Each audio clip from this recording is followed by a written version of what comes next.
अशा वीरांना ज्यांनी देशासाठी दिले प्राण, तिरंगा या आपली शान आणि सैनिकांचं रक्तात त्याची जान.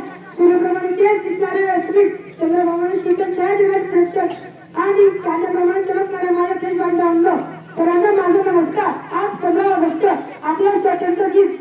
15 ऑगस्ट हा दिवस भारतातील प्रत्येक नागरिकांसाठी खूप खास आहे. 15 ऑगस्ट 1947 मध्ये आपल्या भारताला इंग्रजांपासून स्वातंत्र्य मिळाले. भारताच्या इतिहासातील हा दिवस सुवर्ण आहे. मित्रांनो, इंग्रज भारतीयांवर खूप अत्याचार करत होते. त्या अत्याचारांना कंटाळून भारतीयांनी बंड पुरवले, उधळ चढवली, आंदोलने सत्याग्रह करून इंग्रजांना चेरी साधले. अखेर 15 ऑगस्ट 1947 मध्ये आपला भारत देश स्वतंत्र झाला. आपल्या भारत देशाला स्वातंत्र्य मिळवून देण्यासाठी महात्मा गांधी, भगतसिंग, सुखदेव, लोकमान्य टिळक, पंडित नेहरू अशा अनेक शूरवीरांनी आपले जीवन समर्पित केले. त्या शूरवीरांना माझा सलाम. आपल्या भारत मातेच्या रक्षणासाठी आजही काही सैनिक सज्ज आहेत. त्या स्वतंत्र सैनिकांना माझे नमन. या मंगलदिनी भारताच्या पंतप्रधान दिल्लीच्या लाल किल्ल्यावर झेंडा फडकवतात.